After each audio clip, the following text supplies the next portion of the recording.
Taste the Daily. மக்களை காப்போம் தமிழகத்தை மீட்போம் எழுச்சி பயணத்தின் 4ஆம் நாளான இன்று விழுப்புரம் மாவட்டம் வானூர் தொகுதியில் மக்களை களத்தில் சந்திக்கிறார் அதிமுக பொதுச் செயலாளர் எடப்பாடி கே பழனிசாமி.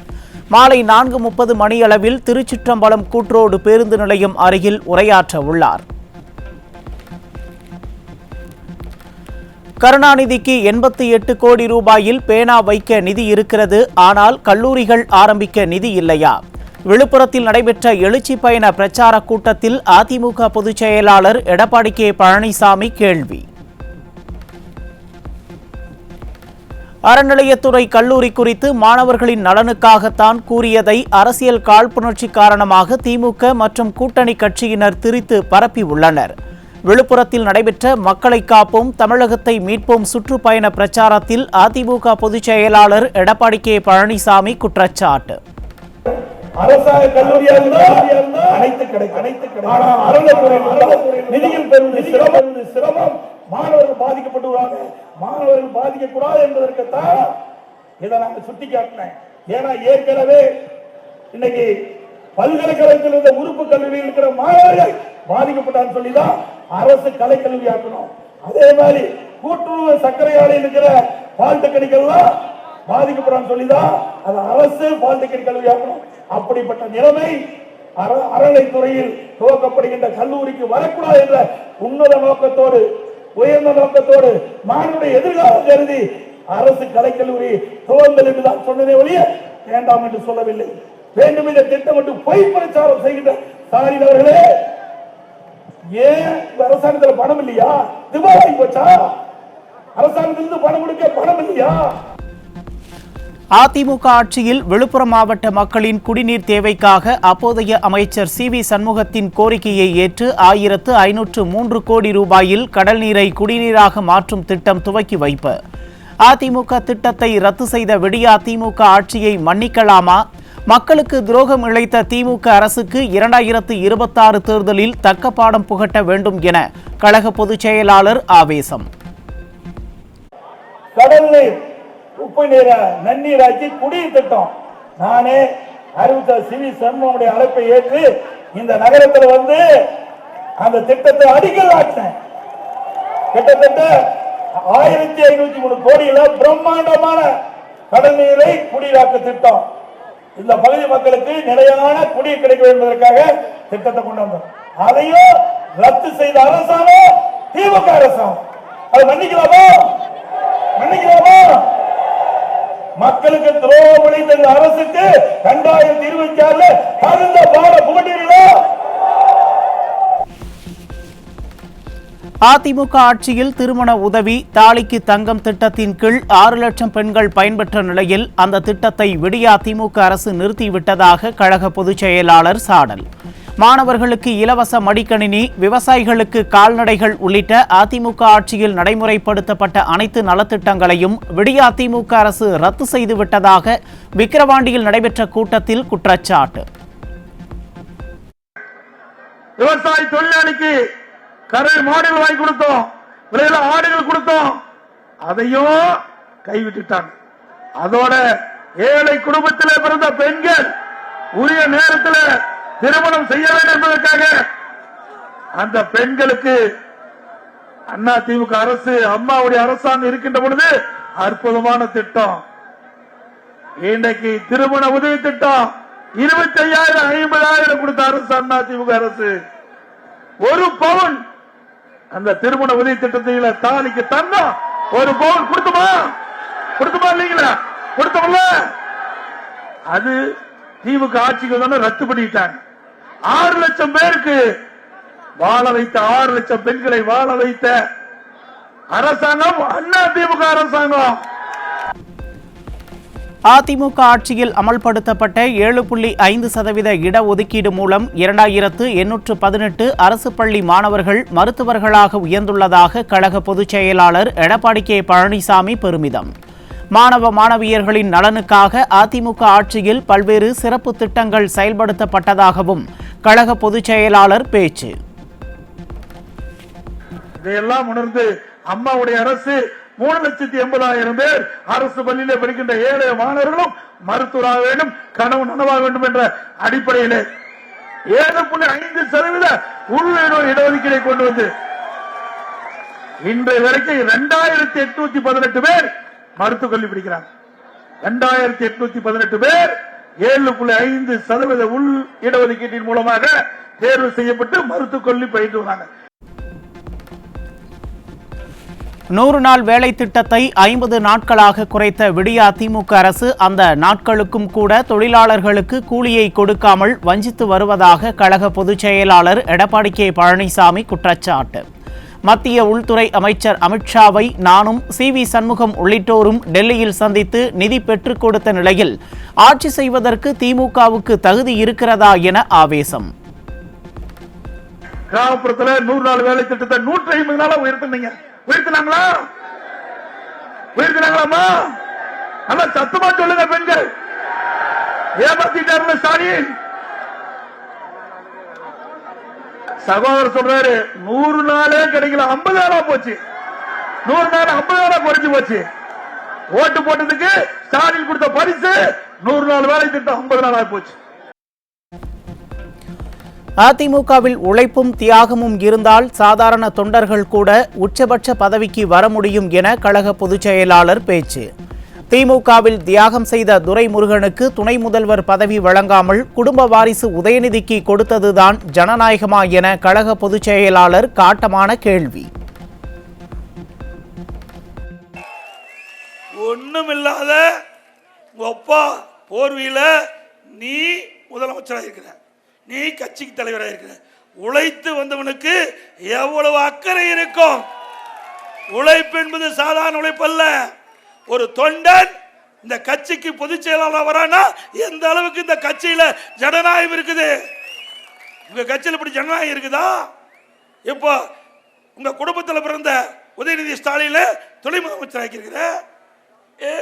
நான் எதிர்கட்சியில் எதிர்கட்சியா இருந்தாலும் நாங்கள் நியாயத்தை பேசுறோம். இன்றைய தினம் அண்ணன் துரைமுருகன் இருக்கார். தமிழ்நாட்டிலேயே அதிக சட்டமன்ற உறுப்பினர் நாட்கள் இருந்த ஒரே ஆளு திரு துரைமுருகன் தான். அதிக நாள் சட்டமன்ற உறுப்பினராக பதவி வகித்தவர் திரு துரைமுருகன் அவர். அப்படிப்பட்ட 86 வயசு ஆகுது. அவருக்கு நீ துணை முதலமைச்சர் கொடுத்தியா? 2017 அதிமுக ஆட்சியை பொறுத்துக் கொள்ளாமல் சட்டையை கிழித்துக் கொண்டு வெளியேறிய ஸ்டாலின் 2026 வேட்டியும் சட்டையும் இல்லாமல் கூட நடமாடுவார் என கழக பொதுச் செயலாளர் விமர்சனம். உறுப்பினர் சேர்க்கைக்காக வீடு வீடாக பிச்சை எடுக்கின்ற திமுகவா அதிமுக கட்சியை பற்றி பேசுவது என காட்டம். ஸ்டாலின் என்ன பண்ணாரு? இதையெல்லாம் பார்த்துட்டு பொறுக்க முடியாத சட்டையை கிழிச்சுக்கிட்டு வெளியில் போயிருந்தான். சட்டை கிழிச்சுக்கிட்டு வெளியில போன ஸ்டாலின் அவர்களே, உங்களை பற்றி நீங்கள் கவலைப்படுங்க. இன்னொரு தடவை சட்டை கிழியா இருந்தா சரி. இன்னொரு தடவை 2026 சட்டையும் வேட்டியும் இல்லாத போனாலும் போதும். யாரு கண்டா? 2026 சட்டமன்ற தேர்தலில் ஸ்டாலினுக்கு பாய் பாய் ஸ்டாலின் சொல்லும் நேரம் வந்துவிட்டது. விழுப்புரம் மாவட்டம் திண்டிவனத்தில் நடைபெற்ற மக்களை காப்போம் தமிழகத்தை மீட்போம் பரப்புரையில் அதிமுக பொதுச் செயலாளர் எடப்பாடி கே பழனிசாமி பேச்சு. 2026 பை பை ஸ்டாலின் என்று மக்கள் சொல்ல தயாராகிவிட்டாங்க. 2026 பை பை ஸ்டாலின் என்று மக்கள் சொல்ல தயாராகிட்டாங்க. பை பை ஸ்டாலின் அவர்களே, உங்களில் நான், உங்களோடு நான், உங்களுக்காகவே நான் பணியாற்றுவேன். விழுப்புரம் மாவட்டம் திண்டிவனத்தில் நடைபெற்ற எழுச்சி பயணத்தில் கழக பொதுச் செயலாளர் எடப்பாடி கே பழனிசாமி பேச்சு. உங்களில் நான், உங்களில் நான், உங்களோடு நான், உங்களுக்காகவே நான் பணியாற்றுவேன். தாய் மண்ணிற்காக இன்னுயிர் நீத்த அழகு முத்துக்கோனின் 268வது குருபூஜை விழா. வெள்ளையர்களை வீறு கொண்டு எதிர்த்து தாய்நாட்டின் மானத்திற்காக மரணத்தை முத்தமிட தயார் என முழங்கியவர் என அதிமுக பொதுச் செயலாளர் பெருமிதம்.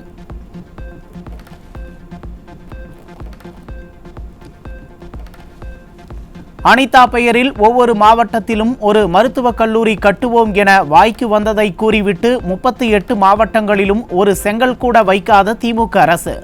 மக்களின் வரிப்பணத்தில் கருணாநிதி சிலைகள், கார் பந்தயம், ஏர் ஷோ, கள்ளச்சாராய மரண இழப்பீடு என வாரி வழங்கும் ஸ்டாலின் அரசுக்கு மருத்துவக் கல்லூரி கட்ட நிதி இல்லையா என மக்கள் கேள்வி.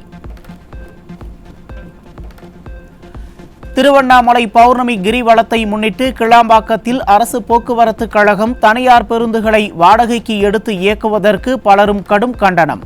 திறனற்ற திமுக அரசு பேருந்துகளை விடுத்து தனியார் பேருந்துகளை சார்ந்து நிதிச்சுமையை ஏற்படுத்துவதாகவும் இதற்கு விளக்கமளிக்க வேண்டும் எனவும் மக்கள் கோரிக்கை.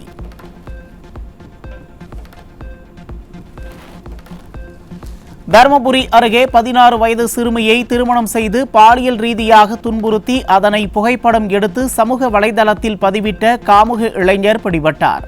குழந்தை திருமணங்கள், குழந்தைகளுக்கு எதிரான பாலியல் வன்கொடுமைகளை தடுக்க நடவடிக்கை எடுக்காமல் வீடு வீடாக சென்று கட்சிக்கு ஆள் சேர்க்கும் பொம்மை முதல்வருக்கு மக்கள் கடும் கண்டனம். சேலம் மாவட்டம் மகுடஞ்சாவடி அருகே 8 வயது சிறுமியை மிரட்டி பாலியல் தொல்லை கொடுத்த கூலி தொழிலாளி பிடிபட்டார். ஒன்றும் தெரியாத பொம்மை முதல்வர் ஆட்சியால் சட்டம் ஒழுங்கு சீர்கெட்டுள்ளதால் பச்சிளம் குழந்தைகள் முதல் பாட்டிகள் வரை பாலியல் வன்கொடுமைக்கு உள்ளாகும் அவலம் அதிகரித்துள்ளதாக பெண்கள் வேதனை. சென்னை வடபழனியில் தோஷம் கழிப்பதாக கூறி இளம்பெண்ணை பாலியல் வன்கொடுமை செய்த அர்ச்சகர் பிடிபட்டார். கட்சிக்கு ஆள் சேர்ப்பதில் பொம்மை முதல்வர் ஸ்டாலினும் அவருக்கு ஏவல் துறையாக காவல்துறையும் மும்முரமாக செயல்படுவதால் பெண்களின் பாதுகாப்பு கனவாகி போய்விட்டதாக பெண்கள் குற்றச்சாட்டு. தருமபுரி மாவட்டம் அரூர் அருகே தோட்டத்தில் கழுத்து நெரிக்கப்பட்டு கொலை செய்யப்பட்ட மூதாட்டி சடலமாக மீட்பு. பொம்மை முதல்வர் ஸ்டாலின் ஆட்சியில் கூலி படையினரின் கொலைகள் அதிகரித்துள்ளதால் வெளியே செல்லவே அச்சமாக இருப்பதாக பொதுமக்கள் வேதனை.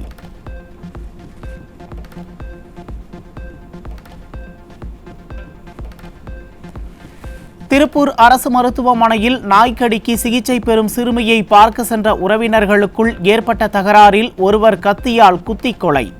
அரசு மருத்துவமனைக்கு உள்ளேயே சர்வசாதாரணமாக கொலைகள் நடைபெறும் அளவிற்கு விடியா அரசில் சட்டம் ஒழுங்கு சீர்கெட்டுள்ள அவலம்.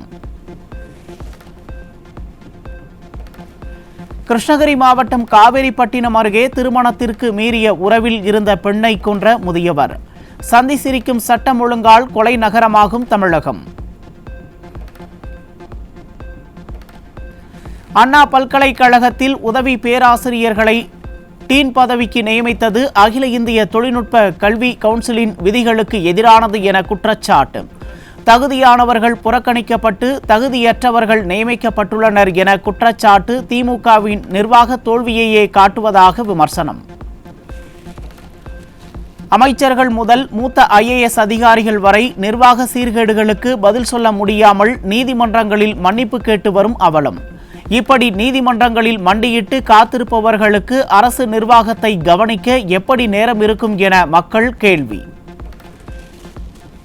மதுரையில் குரூப் 4 வினாத்தாள்களை தனியார் பேருந்தில் அனுப்பி வைத்த சம்பவத்தால் சர்ச்சை. ஸ்டாலின் அரசின் திறனற்ற அதிகாரிகளின் செயல் அலட்சியமாக உள்ளதாக பொதுமக்கள் குற்றச்சாட்டு. திருச்சி மாவட்டம் மேக்குடியில் மின் இணைப்புக்கு 10,000 லஞ்சம் வாங்கிய வணிக ஆய்வாளர் பிடிபட்டார்.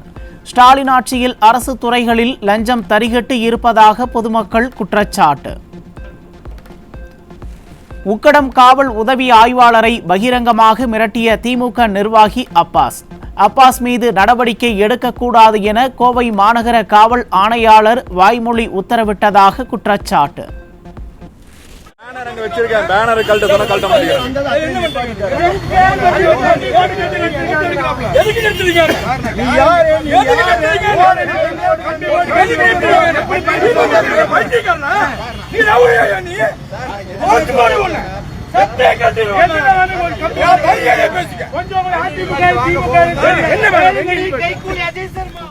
முறைகேடான கல் குவாரிகள் வழக்குகளில் திண்டுக்கல் மாவட்ட ஆட்சியர் நீதிமன்றத்தில் ஆஜராக சென்னை உயர்நீதிமன்ற மதுரை கிளை உத்தரவு. மாவட்ட ஆட்சியர்கள் எல்லாம் மக்கள் பணியை விடுத்து நீதிமன்றங்களில் கோப்புகளுடன் சுற்றி கொண்டிருப்பதுதான் நிர்வாக திறமையா ஸ்டாலின் அவர்களே என மக்கள் கேள்வி. சென்னை மணப்பாக்கத்தில் திமுக பொதுக்கூட்டத்திற்கு சட்டவிரோதமாக மின்சாரம் திருட்டு. கட்சி கூட்டத்திற்கு ஜெனரேட்டரை பயன்படுத்தாமல் மின்சாரத்தை திருடியதை கண்டுகொள்ளாமல் திருட்டு மாடல் அரசின் மின்துறை அதிகாரிகள் அலட்சியம். கடலூர் மாநகராட்சியில் ஒப்பந்த நிறுவனத்தின் ஊதிய முறைகேட்டால் 2 மாதமாக சம்பளம் இன்றி தவிக்கும் தூய்மை பணியாளர்கள். தூய்மை பணியாளர்களை தொழில் முனைவோர் ஆக்குவதாக கூறிய ஸ்டாலின் அரசு வெற்று மாடல் என்பதற்கு கடலூர் மாநகராட்சி அலுவலகம் முற்றுகை போராட்டமே சான்று. கோவை மாவட்டம் சாடிவயல் செம்மேடு பகுதியில் இயக்கப்படும் அரசு பேருந்துகளில் பலவற்றின் முன் கண்ணாடி உடைந்த நிலையில் இருப்பதால் விபத்து ஏற்படும் அபாயம். பொம்மை முதல்வரின் ஆட்சியில் போக்குவரத்து துறை செயலிழந்து விட்டதால் உயிரை பணயம் வைத்து பயணிக்க வேண்டி உள்ளதாக பயணிகள் மற்றும் பேருந்து ஊழியர்கள் வேதனை.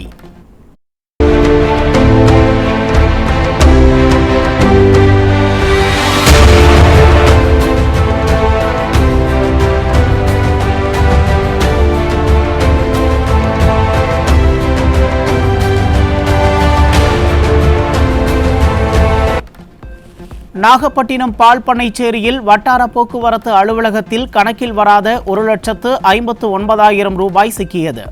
கமிஷன் மாடல் ஆட்சியில் லஞ்சம் வாங்கிக் கொண்டு தகுதியில்லாதவர்களுக்கு ஓட்டுநர் உரிமம், தரமில்லா வாகனங்களுக்கு அனுமதி அளிப்பதால் அதிகரிக்கும் சாலை விபத்துக்கள். நாகை அருகே ஸ்டாலின் அரசை கண்டித்து மீனவர்கள் கருப்பு கொடி ஏந்தி கடலில் இறங்கி போராட்டம். தூண்டில் முள் வளைவு, மீன்பிடி துறைமுக பணி, சாலை பணிகளுக்கு நிதி ஒதுக்காமல் பணிகளை முடக்கி வைத்துள்ளதாக குற்றச்சாட்டு. கோவை கோட்டைமேட்டில் இரவில் காரில் சென்ற இளைஞரை பிடித்து விசாரணை என்ற பெயரில் சரமாரியாக தாக்கி காவலர்கள் அராஜகம். நாளுக்கு நாள் தொடரும் ஏவல் துறையின் அத்துமீறலால் வெளியே செல்லவே அச்சப்படும் மக்கள்.